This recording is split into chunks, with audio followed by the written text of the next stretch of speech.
por esto de que buscan en algunos estados, en algunas provincias, en algunos países, de imponer como obligatorio el carnet sanitario para ingresar a bares, restaurantes, eventos culturales. Por ejemplo, un encontronazo, entre comillas, se dio entre Eric Clapton, que dijo que no va a permitir que en sus recitales se pida de manera obligatoria el carnet sanitario, y por el contrario, por ejemplo, el recital que hizo Foo Fighters en Nueva York pedía que sí o sí estén todos vacunados los que ingresen.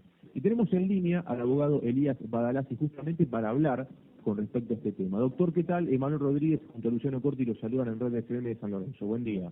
Hola, buen día Emanuel, buen día Luciano, ¿cómo andan? Buen día, saludos a toda la audiencia también. Bien, gracias a Dios.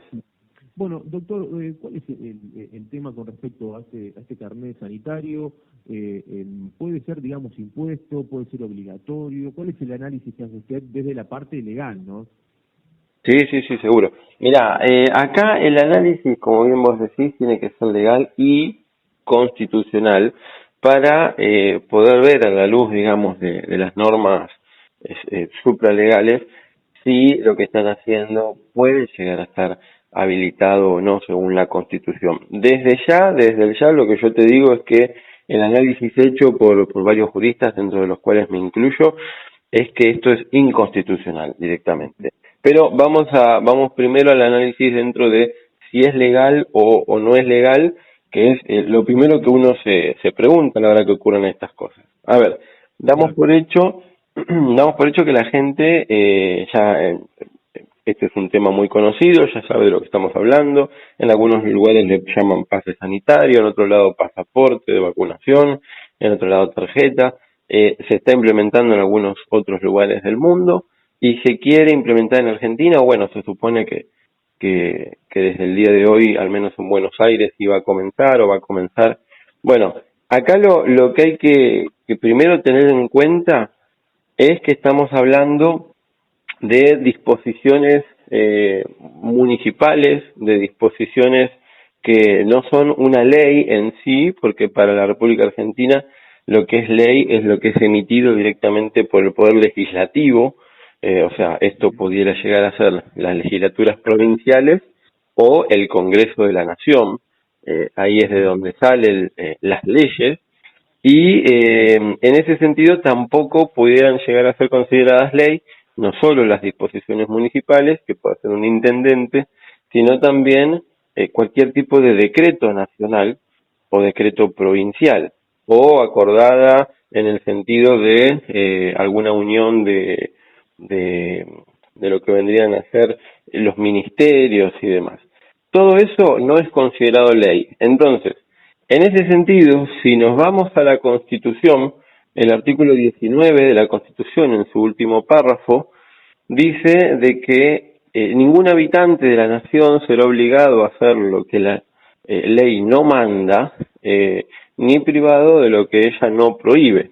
Entonces, lo primero que tenemos que analizar es si es ley o no es ley, para ver si está cumpliendo o no con esta cuestión de la Constitución. Entonces, como dijimos, las resoluciones ministeriales o disposiciones municipales o decretos de todo tipo, ya sea de provincia o de nación, no son considerados ley para la justicia argentina. Si este nuevo pasaporte o pase sanitario lo están implementando por medio de alguna de estas herramientas que no son ley, entonces le podemos decir a los habitantes de que ningún habitante de la nación va a poder ser obligado a hacer lo que no manda la ley, ni privado de lo que ella no prohíbe. Hasta que esto no sea ley, el debate tiene que ser ese. O sea, de hecho, vamos a responderlo de una manera más simple. ¿Por qué decimos que no es legal? Porque no es ley. Si fuera ley, ya la discusión sería otra y pudiéramos ahondar a analizar a ver si es constitucional o es inconstitucional, o si tiene un conflicto de inconvencionalidad, que ahí sería un choque con los tratados internacionales. Pero ni siquiera deberíamos llegar a ese análisis por el hecho de que no es ley para la República. Entonces, no es legal porque no es ley. Eso es lo primero que el ciudadano tiene que tener en cuenta. Después sí, si se quiere, el análisis constitucional ya está chocando, como dijimos, con el artículo 19, si ya se enfrenta a un artículo de la Constitución y lo cuestiona, ya podemos decir de que es inconstitucional, así que también lo es. Y bueno, pudiéramos estar hablando un poquito más sobre las libertades, podríamos estar hablando sobre un sinfín de cuestiones vinculadas con lo que es la democracia hoy en día y lo que no debería estarse haciendo. Así que bueno, ese es el panorama general de la legalidad en cuanto a este tema. Es decir, doctor, no podría salir por un DNU, digamos, porque no es ley. Claro, no podría salir, sí, en ese sentido, siempre que estemos hablando de obligar a la gente, porque esa es la cuestión principal. Fíjate de nuevo, el artículo 19 dice: ningún habitante de la nación será obligado a hacer lo que no manda la ley. Entonces, si el DNU está imponiendo una obligatoriedad, y además, mayormente, que eso es otro debate, después si quieren lo hablamos, imponen sanciones penales o sanciones contravencionales, como están haciendo en otros países también, que es lo que también ha generado el levantamiento de la sociedad en contra de eso.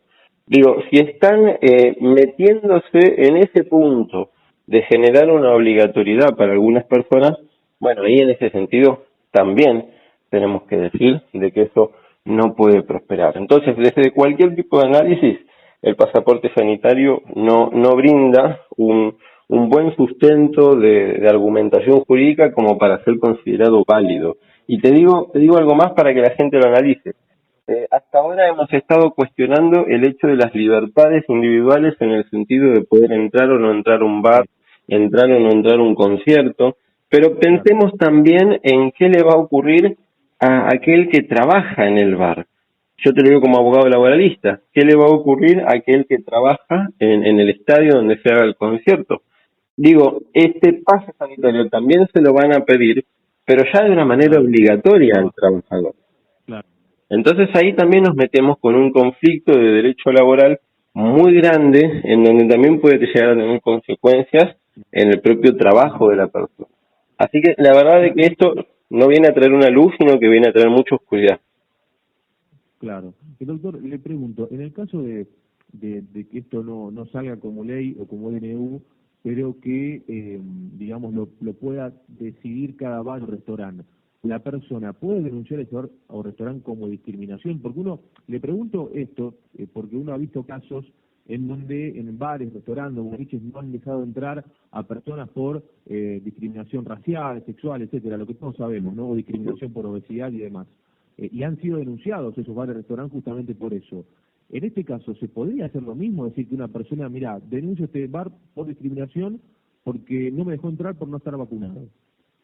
Sí, se podría, y te lo amplío más la pregunta. Desde ya la respuesta corta y rápida es sí, se debería hacer así por el sentido de que tenemos que considerar de que si hacen de la forma en la cual están intentando hacer, que es prohibir el ingreso de los no vacunados, entonces lo que estamos generando política y públicamente es la creación de una nueva grieta. Estamos considerando que hay algunos que van a ser ciudadanos de primera y hay algunos que van a ser ciudadanos de segunda. El que tenga el pase, el que tenga el pasaporte, va a tener mayores beneficios que un ciudadano común que ha decidido por su propia voluntad no vacunarse.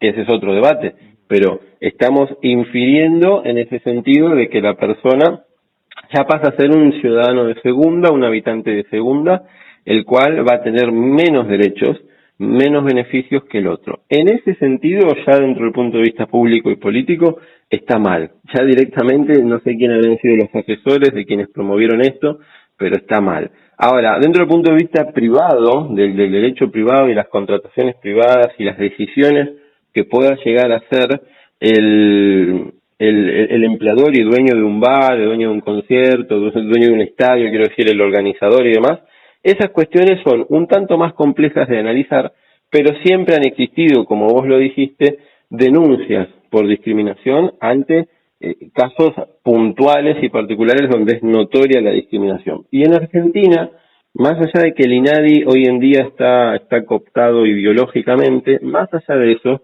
las leyes antidiscriminatorias en Argentina son muy amplias, son grandes y se pueden utilizar en este caso para el ciudadano común que quiera ir e ingresar a un lugar, que tenga el barbijo, que esté cumpliendo con algún protocolo, pero que no lo dejen pasar porque no tiene el carnet de vacunación. Eso es una locura en democracia, en el sentido de respetar las libertades, y debería ser directamente discriminado, debería ser denunciado por discriminación en lugar que así lo haga. Y de la misma forma, te decía que te ampliaba la respuesta, ocurre con el trabajador. Si el trabajador no se quiere vacunar, y esto te está pasando, los están obligando a vacunarse en el trabajo, si el trabajador no quiere hacerlo, claro, si no lo quiere hacer, hay que tener en cuenta de que el derecho laboral no dice nada en relación a esta cuestión. Entonces, lo que tenemos que considerar es que acá lo que está ocurriendo en realidad son amenazas bajo pena de sanciones laborales, de quitarle el trabajo, de quitarle el sueldo, de despedirlo. Entonces, ese tipo de amenazas están totalmente cuestionadas en el derecho laboral. Hay que proteger al trabajador en ese sentido, no hay que llevarlo al extremo tal de tener que considerarse despedido. Pero Así que hay que ver qué hacen los sindicatos, ¿no? exacto, sí. Están en boga hoy el tema de los sindicatos, ¿qué harán los sindicatos, no? La verdad que sí. Entiendo que hoy en día están muy distraídos con la política, pero debería ser un trabajo para ellos el analizar esta cuestión y darse cuenta de que sus propios asociados son trabajadores que necesitan el trabajo y que no pueden llegar a poner en riesgo su fuente de ingreso por medio de una amenaza. Lo vuelvo a decir de esa forma porque el derecho penal es muy claro en ese sentido. Son amenazas. Cuando forzás a una persona a hacer algo en contra de su voluntad para conseguir un fin, eso es una amenaza. Doctor, gracias. No, por favor, gracias a ustedes, les mando un saludo grande. Bueno, el doctor Elías Guadarazzi, muy claro, ¿no? Es un tema que tiene un abanico de análisis, ¿no? Porque uno lo escucha, lo lanza así